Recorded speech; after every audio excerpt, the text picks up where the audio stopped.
Your neighbor is going to ask you what you did to your fence, not because it looks better, because it looks replaced. Every board crisp, the grain deep and warm, the gray completely gone. And you did it with a rag and a jar of liquid that cost less than your morning coffee. This is not paint that sits on the surface and peels by spring. This is not stain that fades before the second summer. This liquid goes into the wood itself, rebuilds the fiber from the inside out, and hardens into a protective layer that moves with the grain instead of cracking against it. No sanding, no power tools, no contractor. This formula is older than your country. The industry that replaced it is younger than your grandparents. And the people who replaced it prayed you would never find out why. Welcome to my channel. Hit subscribe and the bell. This is where we dig up what they buried. Before there were hardware stores, before there were contractors, before there was an industry, built around telling you that wood care requires a professional and a branded product. There were woodworkers in ancient China pressing seeds between stones and rubbing the oil into timber with their bare hands. They discovered that the golden liquid that came out of the flax seeds soaked into wood and hardened over days into something extraordinary, a protective shield that repelled moisture, resisted cracking, and deepened the grain to a warmth that no other finish could match. That was the first wood finish ever recorded in human history. The flax plant itself is one of the oldest cultivated crops on Earth.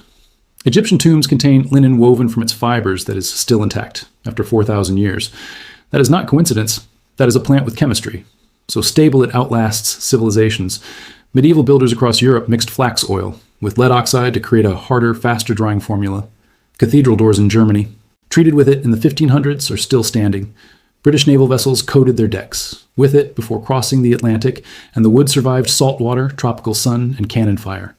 By the 1930s, cabinet makers in America still knew this formula by heart. It was written on index cards, stored in kitchen drawers, mixed in glass jars, in garage workshops across every small town in America. Frederick Walton's 1863 invention of linoleum was simply industrial confirmation of what craftsmen had always known, that linseed oil was the most reliable wood finish the natural world had ever produced.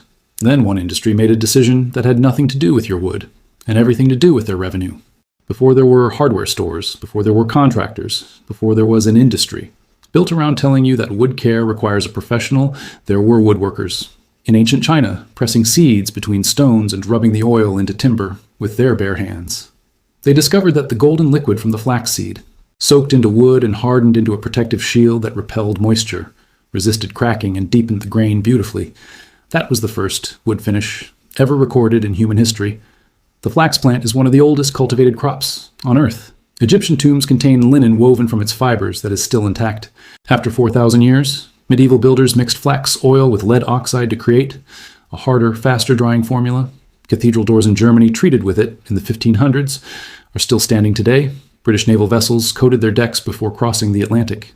And the wood survived saltwater, tropical sun, and cannon fire. By the 1930s, cabinet makers in America still knew this formula by heart. Written on index cards, stored in kitchen drawers, mixed in glass jars and garage workshops across every small town in America. Frederick Walton's linoleum invention was simply industrial confirmation of what craftsmen already knew. Then one industry made a decision that had nothing to do with your wood, and everything to do with their revenue.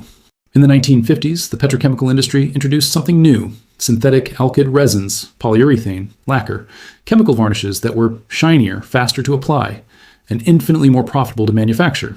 The industry did not switch because these products perform better. They switched because these products needed replacing every 2 to 3 years, and linseed oil did not. Here is what most videos like this get wrong. Linseed oil was never literally pulled from shelves. You can walk into any hardware store today and buy a can. The burial was not in the product. It was in the knowledge of how to use it. Marketing displaced the formula, not the ingredient.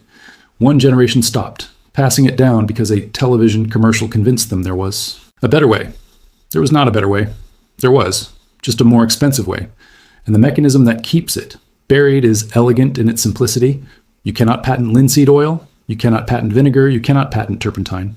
These are natural, substances that have existed for thousands of years. No patent means no licensing fees. No licensing means no exclusive distribution. No exclusivity means no brand monopoly, so no company has any financial incentive to tell you this formula exists. Instead, corporations like Penafin, Howard Products, and dozens of others take these exact ingredients, add a logo, and charge you 50 times the raw material cost. That is not chemistry, that is marketing wearing a lab coat.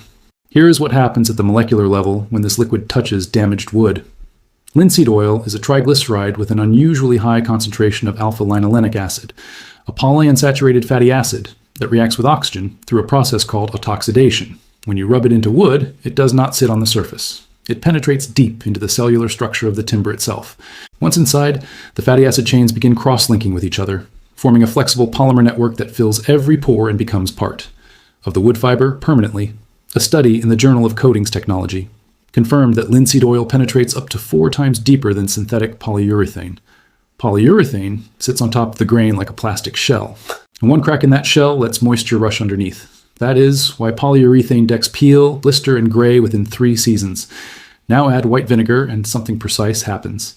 Vinegar is acetic acid, and its specific job in this formula is to dissolve the oxidized cellulose, the gray dead layer sitting on the surface, without touching the healthy wood. Fibers underneath. The oil and vinegar work in sequence, not simultaneously. Vinegar clears the path. Oil floods in immediately after. This is why the formula works faster than oil applied alone. The third ingredient is turpentine, a natural solvent distilled from pine resin. Its job is to thin the oil's viscosity so it penetrates twice as deep and begins curing within hours instead of weeks. Without turpentine, the oil pools on the surface. With it, the formula behaves like a delivery system. The equal parts ratio matters precisely. Too much turpentine in the oil cures before penetrating. Too much oil and it pools for weeks. The balance between penetration speed, surface cleaning, and protective polymerization is what makes this formula work. 3 ingredients, 3 jobs. One formula that chemistry perfected long before any patent office opened its doors. Before you mix this formula, there are 6 things you need to understand, because this video is not going to hide the limitations from you, the way a contractor would. First, if your wood is already sealed with polyurethane, paint, or existing stain, this formula cannot penetrate. Light sanding or stripping is required first. The no sanding needed rule applies to bare or weathered wood only. Second, this formula restores cosmetically damaged wood. It does not repair structural rot. If you press your thumbnail into the wood and it crumbles or leaves a deep impression, the formula will not save it. Call a contractor. Third, linseed oil has no UV blocking properties. Outdoor wood will still gray over time without an annual UV stabilizing top coat. Fourth, in persistently damp conditions, linseed oil can feed mold growth if the coating is not fully cured before moisture returns. Fifth, boiled linseed oil contains metallic drying agents and is not food safe. Do not use it on cutting boards, butcher blocks, or children's furniture. Sixth, on light woods like maple and birch, the oil will yellow slightly over time. On darker woods like oak, walnut, and cedar, that same warming effect enhances the grain beautifully. 6 limitations. All of them manageable, none of them reasons to avoid a formula that has protected wood for 20,000 years.